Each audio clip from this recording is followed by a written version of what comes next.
Hello, my wonderful viewers, and welcome to another episode of Betty Adams Overanalyzes. Today we're going to be taking a look at a moment of pure I told you so. Alright, what am I talking about? Kaiju number 8. Now, way back in chapter... what was it? 24, 25? Anyway, Kaiju number 10 has attacked the base, but before Kafka revealed himself, there was one particular panel where Vice Captain Hoshina is facing down Kaiju number 10. Kaiju number 10 has tested him.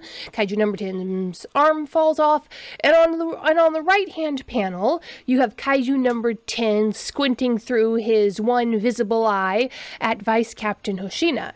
And you have Vice Captain Hoshina standing in a guard position, one sword behind his back, one sword out in front of him, facing down Kaiju number 10 sideways, offering him Kaiju number 10 the smallest possible profile for attack while being ready for the greatest number of attacks. Classic scene.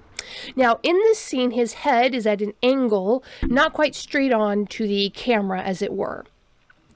And one eye is visible, clearly visible, the other eye is not. Now, both eyes are in shade, both eyes are equally covered by the hair. So if one eye was visible, the other eye should have been visible as well. And that stuck out in my brain. It really stuck out in my brain. It stuck out in my brain to the point that I went on Reddit and I framed a question about it. I said, what's going on here? That other eye should be visible. And at the time I thought of it as an art technique. Was there like something I didn't know about? But because I knew, I've done enough drawing to know that drawing eyes so that they look realistically is hard. Because on the one, they have to be symmetrical. On the other hand, there are foreshortening issues even from one eye to the other. And if you put the human at any angle at all, one eye has to, in order to be symmetrical with the other eye, has to be a different size and shape. And I knew all of this, but still there was something about this chapter puzzled me. Now I know better. Now I realized that I was responding to the deliberate green flags that Matsumoto was waving to draw our attention to this scene.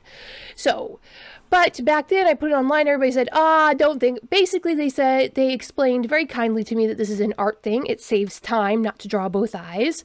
And the eye was just in the shadow, or the eye was behind the hair. And I'm like, well, okay, yeah, that kind of makes sense. The artist was just trying to save a little time with that bone-crushing mangaka schedule. This was before Matsumoto had really found his groove schedule-wise, so I brushed it off. Foolish me.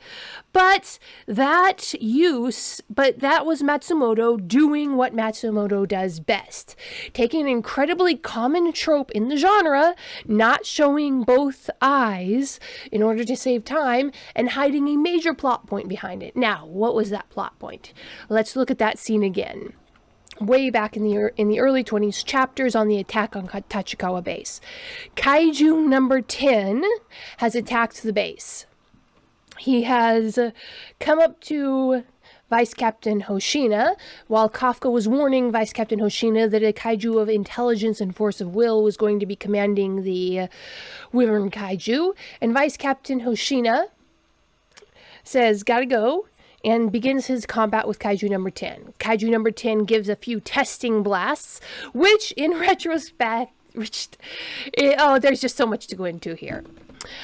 Kaiju number 10 and Vice Captain Hoshina are presented as being extremely alike. And that image, that one image of a Vice Captain Hoshina standing there with only one eye showing, while on the facing page, Kaiju number 10 is standing there, one arm behind his back, one arm forward, one eye showing, was the first hint that there was going to be a relationship between these two, that they had that, and the first sign of the similarities between them. Now later we see when Kaiju number 10 resurrects and starts talking, he says, we're not so different, you and I. But let's just look at a few things. So, when I was making the cover image for my full spoiler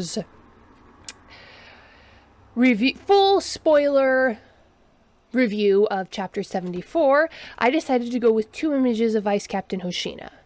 One from chapter 19, where Vice Captain Hoshina is first facing down Kaiju number 8, which is actually Kafka, quietly wetting himself because he has to face down Vice Captain Hoshina. 2 is from this most recent chapter, chapter 74, which is Vice Captain Hoshina facing down the mutant grasshopper human kaiju hybrids that are attacking the airport. So what's going on here?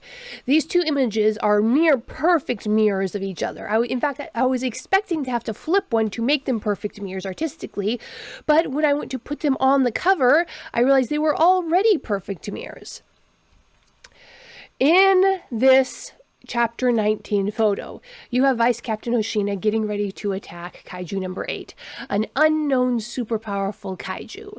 And Vice Captain Hoshina would later admit that he could have gone ahead and killed Kaiju number 8 in one go when Vice Captain Hoshina was talking to Kafka. But he wanted to test Kaiju number 8's abilities first. And Vice Captain Hoshina has that ruthless grin on his face, and you see that you get the feeling Vice Captain Hoshina is really, really enjoying himself in this moment. Then you have the very hypocritical Vice Captain Hoshina in chapter 74 taking on the perfect mirror pose to this image, and he is scolding Kaiju number 10 for wanting to test his strength against the kaiju at the airport. And Vice Captain Hoshina is utterly denying that there are any similarities between Kaiju number 10 himself, and he's stating outright to Kaiju number 10, he's giving Kaiju number 10 very good advice. We have to eliminate the threat, go full force. So you can look at this two ways. Number one, Vice Captain Hoshina learned from his combat with Kaiju number 8 not to pause, not to try and test these things. Or Kaiju number 10 has finally given Vice Captain Hoshina an excuse to not be the perfect Vice Captain. Before, Vice Captain Hoshina always had to have things lined up perfectly for Mina. He was support. He couldn't make a single mistake, or that would cause a cascade of problems down the line for his subordinates and for his superiors. But with Kaiju number 10, he can still give, lip service to, we should really be doing this with perfect efficiency, but he actually gets a chance to test his strength head on against these powerful kaiju. Something that he clearly was wanting to do with Kaiju number 8. And is this going to lead to an actual confrontation between Vice Captain Hoshina and Kaiju number 10 versus Kafka and Kaiju number 8? I don't know. I hope not. But do I hope not? Anyway, Vice Captain Hoshina is something of a hypocrite about this. And yes, Kaiju number 10 is right. They are very, very similar. Of course, Vice Captain Hoshina is very mature and has honed this kind of joyous participation into battle into a useful tool due to his age and self-discipline, where Kaiju number 10 has not. Kaiju number 10 is very much a child, a toddler, which is another similarity, another point of linkage between these two pair of symbiotically linked organisms, Vice Captain Hoshina and number 10, and Kaiju number 8, and Kafka and little guy. So that's a whole lot of overlaps between Kafka, Vice Captain Hoshina, number 10, and number 8. But again, I just wanted to take a moment to say I was right. The one eyeball showing at the end of chapter 20-something, I forget which one it was. The one eyeball showing at the end of the chapter did indeed signal something important to the plot. It was that one eyeball showing was the